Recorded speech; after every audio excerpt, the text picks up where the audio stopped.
What's up, everyone? It's your boy Mike from Balls of Fury. Welcome back to the channel. In today's episode, I'm going to be showing you guys how you can set up a ball python for under $100. And I'm also going to show you guys a little trick that we use here to get ball pythons feeding that go on a fast. This is my boy Hellcat. He is a highway ball python, and he's been on a hunger strike for about a month now, so we want to get him back on the food. I actually introduced him to a female about a month ago. He's about 2 years old, so it happens sometimes. But once I introduced him to that female, he stopped wanting to eat. So we separated the pairing, trying to get this guy back onto food, but he has not wanted to eat in about a month. So it can be frustrating when it happens with the snake, but just know that it's normal to happen sometimes, especially with older snakes. They will go on a fast at some point, and ball pythons are notorious for this. So I'm going to show you guys a little trick and explain to you what we did to hopefully get this guy back onto food. And in the meantime, I'll show you guys how we set up our snakes and how you can save some money on their enclosure and their setup. Let's get to it. So guys, this is pretty much everything you're going to need for your ball python setup. Obviously, you need a heat source too. We use the Zoo Med heat pad for most of our snakes, or heat tape. But you can get a Zoo Med heat pad for about $22 at any pet store that sells reptiles or reptile supplies. And that's definitely something you really need. Also, you're going to want to get a thermostat. I'll show you guys a thermostat too. That's going to control the temperature of the heat pad so that it doesn't get too hot, burn your snake, or anything like that. But basically what we got here for the setup is we have a nice 32-quart tub. You can get these at Walmart, you can get them at Target, anywhere like that. Home Depot sells them. Typically, I like to get ones with the locking lids, but for some reason, Walmart was out of stock, so we had to go with this one for today. Then we got our water dish up here. We're using a ceramic bowl. You can get these at Walmart for about $1.50, literally cheap. They do a great job, and they hold water well. Then we have our hiding places too. Ball pythons are very shy and secretive animals. They're also ambush predators, so they'll sit and hide somewhere and wait for something to walk by that they can eat, and they'll grab it that way. So getting hiding places into your enclosure is key, especially for a snake like ours who is off food. He's always been a pretty picky eater ever since we bought him, so it's really important to make sure you offer your snake hiding places so that they feel comfortable and secure in their enclosure. And you really want to set them up on each side of the cage, so that way they have a place where they can hide, where they can go and warm up, and they have a place where they can hide and go and cool down if they need to. So you never want the snake to have to choose between security and heat or cooling off. So it's important to have hides on each side of the enclosure so the snake can feel secure as it thermoregulates and controls its body temperature accordingly. Also, for the bedding, guys, if you want to keep it cheap, go get a roll of paper towel. You can use this. Paper is great for ball pythons. It's clean. It's easy to change if they go to the bathroom on it. And also, guys, if for some reason your snake ever gets snake mites, you'll be able to see the mites much easier on the paper towel and get rid of the mites much faster than using a loose substrate.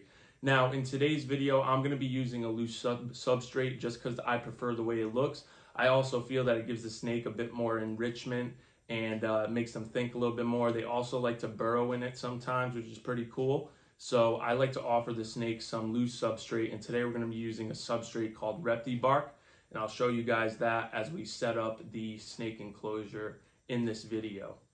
Before you set your tub up, make sure that you drill holes into the lid for ventilation. As you can see, we got holes drilled into the lid for ventilation. Also, I have some drilled into the sides of the enclosure as well. Now, the ventilation is key because with these tubs, they hold humidity very well. And if it's too humid in the cage, it's going to grow mold. So I like to add more holes than too little. A lot of people say, Mike, you got too many holes in there. Your snake's not going to have high enough humidity. The thing about humidity is, guys, that you can always add humidity if you need to. Like, you can mist the bedding, you can add like sphagnum moss in there, wet the sphagnum moss. That will all add humidity to the cage. I'd rather it be too dry than too wet because I can always add water if I need to. It's much more difficult to take water away than it is to add it. Now guys, the trick I was telling you guys about that we did to try to get this snake back onto food and hopefully we'll have success with, and we have had success with it in the past with other snakes that went on feeding strikes. Basically what we did is we took his enclosure and we completely disinfected it. We took all the bedding out. We're going to replace new bedding in there. And basically we just washed it with soap and water. We cleaned it up. We also disinfected all the hiding places with soap and water, scrubbed them down really good. We scrubbed down the water dish as well. And basically what the thought process is behind there is that we want to make the snake feel like he's in a new environment. We want to have no scent of snake in there or anything like that. So that's the reason that we went and disinfected everything. Now, snakes typically, like after they shed or, go to the bathroom or something, they'll move to a new burrow or something. So he did just shed about a week ago, and it's a great time to clean his enclosure out, give him all new substrate, disinfect everything so that there's all brand new smells, and it'll really get him into thinking mode and make him think he's in a new environment. And basically ball pythons will stay in a burrow for a while, and they'll stay there basically feeding, drinking water, doing their thing. And then when they shed, they may move to a different burrow. So this is a great trick to use if you have a ball python that has gone on a food strike. And this is mainly for like snakes that you've had for a while that were eating, that stopped eating. It's a little bit different when you get a new snake who you haven't been able to get to feed since you got it. So that's a topic for another day, but that's basically the trick that we used to hopefully get this boy back on the food, because I really want to start putting him to that female, but his health is my main concern right now. I want him to get back on the food so he has good body weight, he can breed, and just be healthy overall. That's the main thing. All right, guys, here comes the fun part, setting up the enclosure. Now, I will say we use plastic tubs here just because I feel that they work better for ball pythons personally, but you can use a glass enclosure if you'd like. Ball pythons really don't need a huge amount of space. Like I said, they're very secretive and shy animals, so sometimes smaller is better, especially for problem feeding ball pythons. Ones that are a little bit picky, they usually do better in smaller enclosures, but it's all your personal preference. Also, guys, you can put whatever you want into the cage. It's really up to you. Just remember, the more stuff you have in there, the more stuff you'll have to clean and disinfect when it's time to do that for your snake. But let's start getting this tub set up, guys.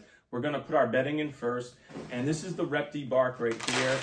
It is orchid bark. It's really good for holding humidity and moisture, and it's an awesome bedding. I might switch the bedding next time when I do a full teardown of the snake room, just because I like to switch the bedding up from time to time. It gives your snake some enrichment when you change the bedding. So maybe next time we'll use like cypress mulch or maybe like EcoWorth or something. I like to try a bunch of different ones and see which ones I like. I've also used coconut husk in the past as well. I usually will mix the coconut husk with this Repti bark and kind of use them both in together. But both of these work great for holding humidity and water. So if you guys are having a tough time getting the humidity right in your snake cage or having trouble with your snake shedding, cypress mulch, Repti bark, or coconut husk are all really good beddings for getting that moisture to stay in the cage. And also, guys, if you're using a glass tank, I would recommend maybe covering some of the screen lid with like a towel or something to help trap the humidity in there, because like I said, man, glass tanks are not the best for your holding humidity, whereas these tubs hold humidity really well, sometimes too well. So that's why it's important to have good ventilation in there. But guys, I'm basically just putting a nice thick layer of this bedding down on the bottom of this cage for him, so if he chooses to burrow in it, he can burrow in there. And I also just like to give them a good base between the heat and their belly, so that way they're not directly lying on the heat tape or heat pad.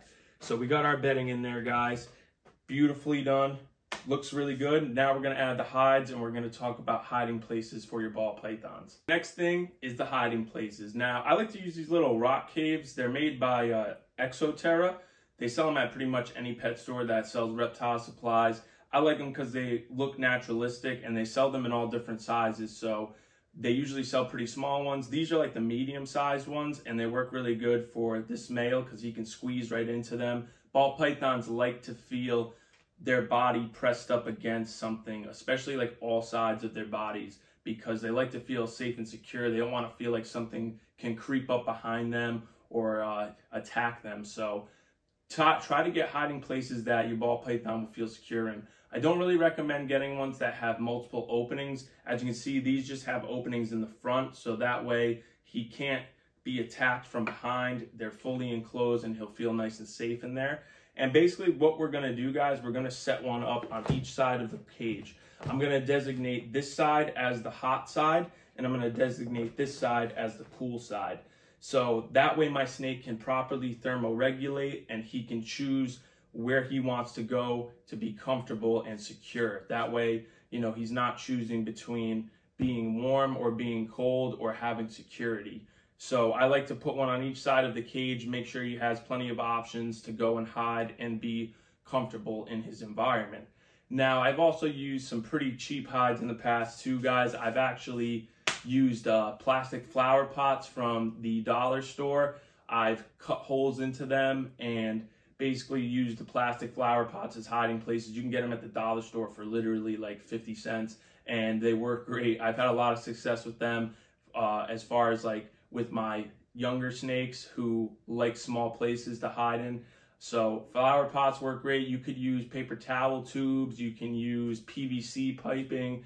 You can even use like boxes, but boxes are tough because if you're spraying down the cage and stuff, there will grow mold on them. So I don't really recommend boxes too much, but if you need to use one temporarily, you can. I've used it before, and pretty much a ball python will hide in anything that it can. So you can pick whatever you want to put in the cage as far as hiding places for your preference, but that's basically the ones that I've used in the past. And we're going with the caves today, which I really love, and they work really well, and they're pretty inexpensive. You can get the small ones for like $7 a piece, and then these ones are like $12 a piece, so it's really not that expensive to get the hiding places for them. And also, it makes the cage look a little bit naturalistic, and they have rough edges on them so the snake can rub up against them and shed its skin really easily, which I like too.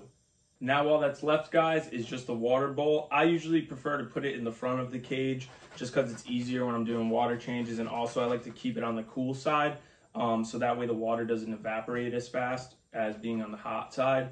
But pretty much it, guys. That's the setup for this guy. I'll show you guys the final product. We'll put this boy back in there, and hopefully our trick will work, getting him back onto food. And I'll definitely update you guys on that in the next episode that we drop, whenever we do. But yeah, guys, I mean, this is pretty much how we set up our snakes. Like I said, you know, if you prefer glass tanks, there's nothing wrong with that. There's nothing wrong with keeping them in plastic tubs. They do great in both. I've kept snakes in glass enclosures in the past. Now that I'm breeding and I have a much larger collection, it just is easier to keep them in the tubs. It's much more affordable. It's also just much more efficient. It's easier to deal with. Glass tanks take up a lot of space, whereas these tubs don't take up as much space. And the snakes seem to do great in them. I've had a lot of success with the tubs. All the snakes thrive in them. They really love them, and it's just the way that I prefer to keep my animals. So, I mean, if you guys are going to drop dumb comments about the cages being too small or something like that, you're just going to get blocked. I'm not going to respond to you. So keep your comments to yourself. If you have something that is of value you want to comment on this post, please go ahead and do that. I always love to expand my knowledge and learn from my viewers as well, because I'm sure you guys are keeping snakes and having different experiences than I am. So I love hearing what you guys have to say, as long as it's something positive and something that I can learn from. But if you're just going to bash us, I'm just going to block you. That's pretty much the way it goes. And guys, this is the thermostat I was talking about. We use the Herpstat 2 by Spider Robotics here at Balls of Fury. But this thermostat is a pretty high-tech one. It's got 2 outlets on the back that you can plug your heat sources into. And basically, this will control the temperature. You'll set the temperature to what you want it to be, and it will put the heating pad at that temperature, and it will keep it there so that it doesn't get too hot or too cold. Now, guys, Zoo Med actually sells a really nice thermostat that's pretty inexpensive. The one I showed you by Spider Robotics is actually pretty expensive. That's like about a $200 piece of equipment. However, that one is more so made for a breeding setup, where like if you have a snake rack or something like that, whereas the Zoo Med one would be great if you just have a pet ball python. Those ones are about $60, and you can get them at any pet store that sells reptile supplies. So I would highly recommend looking into one of those. And it's an important piece of equipment that you're definitely going to want to get for your ball python setup, because it's going to control that heat pad, and it's going to make sure that it's at the right temperature at all times for you. So I definitely would highly recommend getting the thermostat for your heat pad. And guys, this is pretty much the under the tank heat pad that we use. It's a little bit dirty. This one is pretty old, but it basically just plugs into that thermostat, and we put the probe in the cage, and it pretty much controls the temperature. All right, guys, our setup is complete. As you can see, it looks super nice. Super simple setup, guys. Really easy. We'll get some water in there for him, and we'll put him back in there, and we'll let him do his thing, and we'll try to feed him in probably like the next 4 or 5 days after he's chilled out in here for a bit. So we got everything all set up for this boy. We're gonna put him back in the enclosure, and we'll give him, you know, probably like 4 or 5 days to settle in there, because like I said, he's gonna think he's in a new environment. It's gonna be all new smells for him. He was actually just on coconut husk before I replaced it with the orchid bark, so there's gonna be new tactile senses going on as far as his touch and everything like that. So he's going to get a lot of enrichment. It's going to get him thinking, and hopefully it'll break that fast that he's been on. And we'll offer him some food in the next 4 or 5 days. Hopefully he will take it, and hopefully we can get this boy back on the food. Now, he hasn't really lost much weight at all or anything like that. I just want to get him feeding again, because I like when my snakes are feeding. It's almost like a husbandry checkup. Like, everything is going great when your snake is eating. I'm telling you guys, if your snake is eating, that means that it's thriving, it's doing well, your temperatures are correct, your husbandry is on point, and the snake feels comfortable in the environment and is doing well. So hopefully this boy will start eating for us again soon. I want to really get him to that female. He was actually supposed to be going to a pastel, yellow belly, orange dream female, so we could make some pastel OD highway combinations, which would be really beautiful and cool. So hopefully this guy will go back on the food. I don't want to breed him if he's not eating, because it's too much stress on him, and it can actually kill your ball python if you overbreed him and he stops eating and is losing a lot of weight. So if you guys are breeding ball pythons, once your male goes off of food, I would definitely consider, you know, putting him back in his enclosure and getting him back on the food, so that way, you know, no harm happens to the animal.